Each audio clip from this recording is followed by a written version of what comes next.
로마서 14장. 로마서 14장.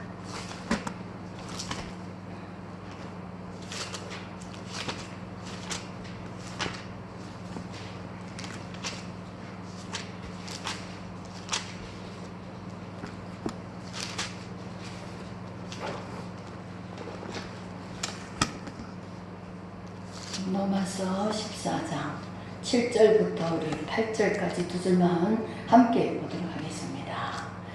우리 중에 누구든지 자기를 위하여 사는 자가 없고 자기를 위하여 죽는 자도 없도다. 우리가 살아도 주를 위하여 살고 죽어도 주를 위하여 죽나니 그러므로 사나 죽으나 우리가 주의 것이로다. 아멘. 하나님 아버지 감사합니다. 주님, 성령으로 말씀하여 주시옵소서. 성령이 교회들에게 하실 말씀을 들으라 하셨습니다. 아버지 하나님, 마지막 때에 갈수록 저희들 더욱더 성령을 따라갈 수 있도록 도와주시옵소서. 성령의 음성을 밝히 듣게 하여 주시옵소서. 말씀하여 주시옵소서. 예수님 이름으로 기도드립니다. 아멘. 네, 한 주일 동안 평안하셨습니까? 피곤하지 않으십니까? 미국의 그 장로계 선교사님이었던 그 벤자민 위어라는 분이 그 80년도에 그 무슬림 그런 사람들에게 갔다가 납치됐어요. 그 납치돼가지고 죽음을 맞이하는 그 순간에 손이 묶이고 눈이 가리고 완전히 어둠 속에서 오직 할 게 무엇입니까? 기도밖에 없죠. 하나님, 내가 이 일어난 일이 무슨 뜻인지 모르겠습니다. 그러나 주님을 기쁘게 찬양하게 하옵소서. 꼭 우리 성경에 로마서이죠. 나오는 바울과 같은 그런 기분이 나죠. 바울과 실라가 로마 감옥에 갇혀서 할 때에 죽어도 기뻐하면서 기쁘게 찬양했더니 옥문이 열려버렸어요. 찬양의 능력으로 찬양하면서 하늘문이 열린 거예요. 이 선교사가 이렇게 할 때에 나중에 풀려나고 나니까 그때의 무슬림 중에 이 선교사의 모습을 보면서 한 사람이 예수 믿게 됐답니다. 그 자세와 그 기쁨 보고 우리가 마지막 때에 죽을 때에 교회 안이나 우리는 언제든지 교회에서 저도 전도사로 있을 때에 굉장한 많은 장례식을 많이 봐왔습니다. 그런데 분명하게 마지막 죽을 때 보면은 구원 못 받는지 알게 됩니다. 마지막 죽을 때에 그 사람이 천국 가는 것은 확실하게 알게 됩니다. 또 제가 긍정적으로 두 집사님이 계셨는데 한 분은 믿음이 제가 전도사를 그때 갔을 때 믿음이 별로 없었습니다. 그 집사님이 다리도 이제 한쪽 조금 절고 계시고 이랬는데 믿음이 없었는데 나중에 암이 걸렸어요. 위암이 걸려가지고 이게 치료할 수도 없는 거예요. 그래서 그냥 수술 못하고 덮었는데 그분이 암 투병을 하는 동안에 얼마나 믿음이 들어가는지 눈이 맑아지면서 하나님이 나를 데리러 오겠다고 하셨다. 그러시면서 한 6개월을 그렇게 투병하시다가 나중에 주님이 오신다고 하셨다 이러면서 그렇게 아주 구원의 모습으로 가셨습니다. 그 중에 또 어떤 집사님 한 분은 제가 들어갈 때 너무 생생하게 신방도 같이 다니고 그랬던 분이에요. 그런데 늘 갈 때마다 입으로 나는 언젠가는 방학할 거야. 집사님 그러지 마세요. 어느 날 교회에 오셔가지고 어떤 말이 좀 많은 권사님으로부터 어떤 말을 한마디 듣고 나서 시험에 들어버렸어요. 그래가지고 그분이 그 뒤부터 안 나오셨는데 얼마 안 가서 그냥 걷지도 못하게 된 거예요. 그 영동병원에서 마지막 2달 그렇게 보내고 나서 구원받지 못하고 가셨습니다. 저는 이 예수 믿는 것은 우리가 왜 예수 믿는 사람들이 죽어도 내가 예수를 믿는 것을 바꾸지 않겠다고 하느냐? 그것은 우리에게 생명을 알기 때문에 천국에 가는 것을 알기 때문에 그렇습니다. 그리스도인들은 죽음을 두려워하지 않습니다. 죽음을 각오한 사람이 세상에 제일 무섭습니다. 그죠? 내가 죽고 네가 죽겠다는 사람만큼 무서운 사람이 없어요. 우리가 마가복음의 그 35장 보면은 누구든지 자기 목숨을 구원하고자 하면 잃을 것이요 누구든지 나와 복음을 위하여 자기 목숨을 잃으면 구원하리라 이렇게 말씀하셨습니다. 우리 이수신 장군도 그 사적생 생적사 살면 죽으면 살 것이고 살면 죽을 것이다.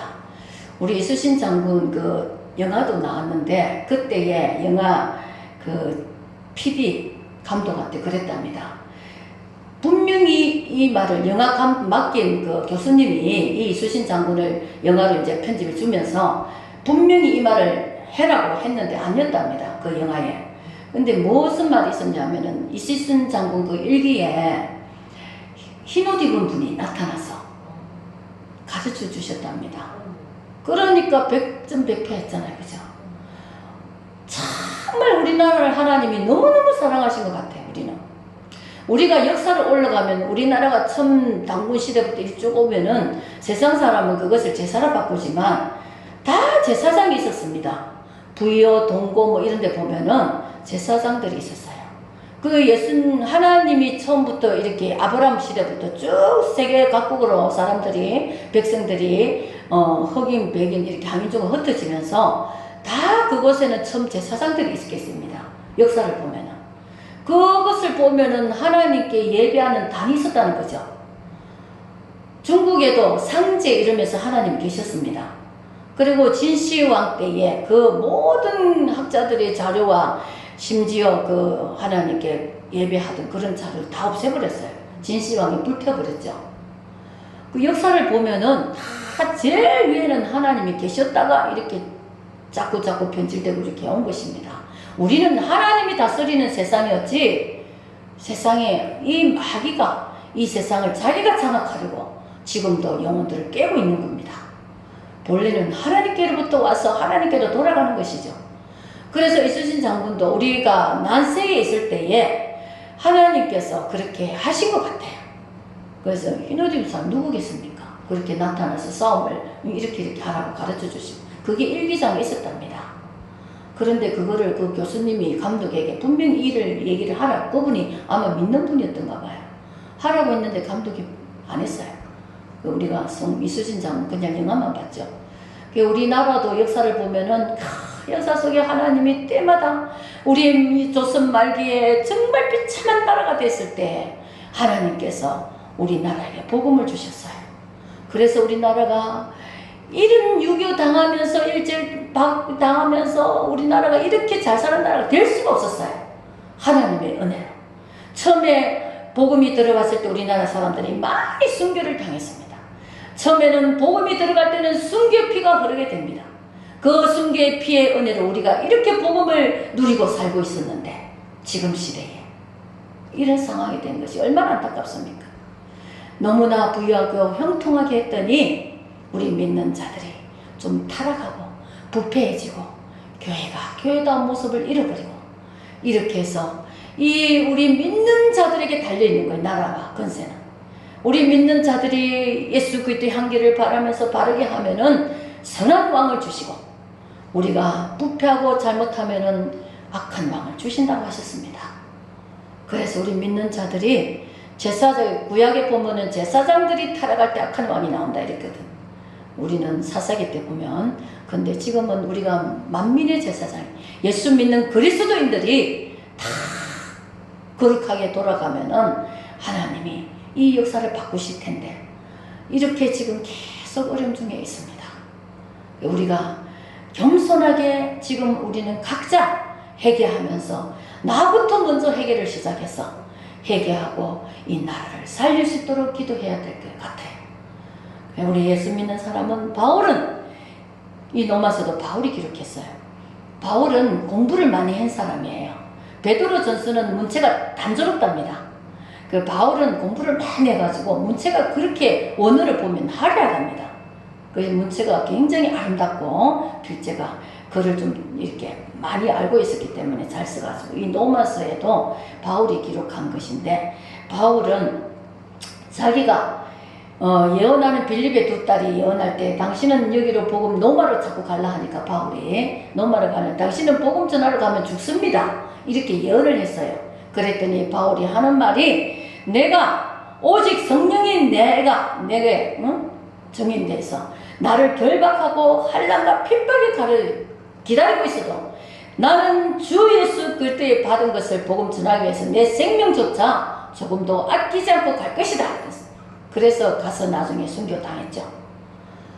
우리가 그리스도인들은 예수를 사실 믿을 때는 왜 그리스도인들을 먼저 죽이려 합니까? 일본에서도 그러고 공산주의 들어와도 그러고 왜 그럴까요? 우리는 하나님을 인정하고 다른 걸 인정 안 하기 때문입니다. 그리고 우리는 죽을 각오를 하고 예수님의 사람이 되어서 싸우는 거잖아요. 그래서 예수 믿는 사람을 죽이려는 거예요. 어디든지 자기가 왕노릇 해야 되는데 예수 믿는 사람들은 자기를 왕으로 안 쳐주고 우리가 하나님을 왕으로 치니까 그렇게 핍박하고 자꾸 하는 겁니다. 그럴 때 우리는 어떻게 합니까? 우리는 죽을 각오를 하고 사실 예수 믿어야 됩니다. 사나 죽으나 우리는 살아도 하나님의 영광을 위해서 살고, 내가 죽으나 죽을 일이 생겨도 사실 예수를 위해서 내가 신앙을 고백하고 예수를 부인하지 말고 그렇게 예수 믿음을 지켜야 되는 것입니다. 이것이 우리 신앙인들이 이런 모습이기 때문에 세상 사람은 두려워서 예수 믿는 사람, 말만 하면 예수 믿는 사람 때문에 그래서 우리는 의를 위하여 핍박을 받는 자는 상이 큼이라 그랬어요. 하나님이 그때 당하는 핍박과 눈물을 다 갚아주실 것입니다. 지금 많은 어려움을 당하고 있는 사람들이에요. 그 목사님은 저는 상은 많으리라 생각이 듭니다. 그런데 마음이 아프죠. 우리 예수 믿는 사람들이 일제시대도 경기도 안성 제암리교회 안양이구나. 성도들 가득 교회 안에 집어넣고 밖에서 문을 차단시키고 못 박았어요. 대못으로 나무로 박아가지고 아무도 못 나오게 해놓고 전부 불태워 주겠습니다. 우리 기독교 역사 한국교회사에 보면은 그렇게 6.25 때 일제시대 때 핍박받고 순교당한 사람이 너무나 많습니다. 그 순교 선지자들 때문에 선배들의 그 신앙 때문에 우리는 이 복락을 누리고 지금 예수 전하면 죽이지 않잖아요. 그때는 예수 전하면 죽임을 당했어요. 그렇게 역사가 이어져 왔습니다. 예수의 복음이 처음 식인종 나라에 들어갈 때도 처음에 그 선교사를 죽이고 그 뒤에 어떤 식인종 나라는 그 선교사들을 다 죽이고 났는데 그 열 몇 명의 선교사를 다 죽였어요. 그리고 나서 그 선교사들의 부인들이 다시 우리 선교하자 다시 가가지고 그 지역을 복음화 시켰답니다. 그 오지 지역을. 우리는 처음에 갈 때는 예수 믿어도 내가 제일 처음 믿는 가정에 사람은 어려움을 당하죠. 핍박을 당하죠. 그 가정마다 하나님은 나라를 위해서도 사람을 세우시고 가정을 위해서도 일꾼을 세우시고 교회를 위해서도 일할 일꾼을 세우십니다. 하나님 나라는 항상 지도자를 세우시 일하십니다. 거기에 선택받는 사람 복이 되는 거죠. 모세도 아브라함도. 근데 우리가 가정에도 한 사람의 영적 지도자를 세우십니다. 가정에서 어떤 사람은 다른 사람 다 믿고 나는 그냥 따라만 가면 좋겠다 이런 분들도 있어요. 그러나 그 가정에 제일 처음에 세워져서 핍박받으며 복음 전하며 이렇게 어려움 겪은 사람이 상이 크겠습니까 작겠습니까? 더 큽니다. 영적인 그 십자가를 지고 어려움을 감당하는 그 사람, 복음을 위해서 주를 위해서 그런 것을 감당하는 사람, 그 사람은 더 상이 큽니다. 저도 우리 집안에 아무도 믿는 사람 없어서 영적인 외로움이 많아가지고 하나님 왜 저는 이렇게 전부 다 예수 전하면 미쳤다 그러고 전부 다 핍박을 하고 지금은 이제 싹 바뀌었는데 그래서 제가 막 주님 앞에 안타깝게 막 하는데 네 상이 큼이라 이러더라고요. 우리가 누군가 희생할 때에 희생하고 지도자로 가기에는 외롭고 고독합니다. 영웅은 고독합니다. 그죠? 앞서서 뭔가를 이끌어가는 사람은, 옳은 일을 향해서 끝까지 밀고 나아가는 사람은 외로워요. 고독해요. 누가 안 따라주잖아요. 왜 그렇게 하느냐? 반발도 심합니다. 그래서 어느 곳에서나, 가정에서도 영적 지도자가 있고 교회에서도 그렇고 어느 곳에서나 올바른 일을 해나가려고 하면은 외로운 거예요. 그러나 이것을 하는 사람은 복된 차죠. 그것이 되는 사람이 하는 거죠. 그래서 우리는 고독하고 외롭지만 우리는 주님이 계십니다. 주님이 계셔서 우리를 위로하기 때문에 우리가 그 어려움을 감당할 수 있는 능력이 되는 것입니다. 우리는 이 능력을 가지고 늘 승리하고 나아가는 거예요. 그래서 내가 어떤 희생적인 자리에, 주님을 위해서 어떤 죽음의 자리에, 어떤 그런 자리에 내가 나설 수 있다면 그 그것은 하나님이 택한 자가 되는 것입니다. 그래서 우리는 적어도 오늘날 보면은 혼자 나가서 싸우는 그 그것을 보면서 우리는 그래 못하잖아. 그죠? 못하니까 욕이라도 말아야지. 목사님들이 막 비판하는 분들 보면은 그런 삶을 살아본 적이 있느냐고 저는 물어요. 예. 그렇게 희생하고 산 적이 있느냐고. 그렇게 살지 않았으면 말을 하지 마세요. 예. 내가 그렇게 희생하지 않으면서, 내가 그렇게 모든 건 내어놓고 죽음을 각오하고 나가지 않으면서 누구를 욕을 합니까? 비방할 자격이 없잖아요. 우리는 주를 믿는 사람은 사나 죽으나, 살아있을 때 기쁘게 살아갈 때나 죽을 때, 내가 어떤 어려움이 와서 죽을 지경이 되더라도 사나 죽으나 우리는 예수 그리스도로 인하여 사는 것입니다. 이것이 바로 우리의 참된 신앙입니다. 주님이 날 위해서 죽어주셨기 때문에 내가 그분의 빚을 갚을지라, 내가 죽음으로 주님의 빚을 갚아드려야 되겠다. 이런 신앙은 뛰어난 신앙이죠. 네, 주님께서 많은 것을 물론 우리는 죽음의 자리에 놓지 않습니다. 물론 하나님이 지켜주시고 도와주시고 우리의 삶 속에서 아무나 죽음의 길로 내놓지 않습니다. 죽을 수 있는 사람을 세우죠. 그러니까 두려워하지 마세요. 그러나 주님께서 나는 어떤 순간이 오면 나는 죽음을 각오하고 예수를 부인하지 않을 것이다. 이거는 갖고 있어야 됩니다. 앞으로 점점 어려운 시대가 될 수가 있는데, 왜냐? 성경에는 마귀가 공중에서 땅으로 쫓겨났다 그랬어요. 땅으로 쫓겨났기 때문에 더 악한 일들을 하고, 더 사람들을 힘들게 하고, 더 고통에 빠뜨리는 시대가 되어 있습니다. 그렇기 때문에 우리는 그런 환난 속에서도 두려워하지 않을 것은 하나님이 나와 함께 하시고, 나를 하나님이 알고 계시고, 하나님의 눈은 24시간 우리를 향해 있잖아요. 두려워하지 필요가 없습니다. 두려워하지 않아도 됩니다. 어떠한 일이 있더라도 주님이 나를 평안 가운데 붙들어 주시고, 어떤 일을 당해도 나는 주를 위해서, 날 위해 피 흘리신 주님을 위해서 사는 것입니다. 네, 그래서 우리 믿는 자들은 행복한 자들입니다. 죽어도 행복하고 살아도 행복하고 어떤 순간에도 행복하고 감사하고 찬양하고 주님의 것이기 때문에 주님께서 책임져 주시고, 내가 예수 위에 죽는다면 하늘의 그 영광과 상과 면류가 될 날을 기다리고 있고, 네가 땅에서 고생했지 하면서 천국에 가면 눈물을 씻겨주시고 그 사랑으로 안아주시고, 그것을 우리는 바라보면서 믿음을 지키고 살아가는 것입니다.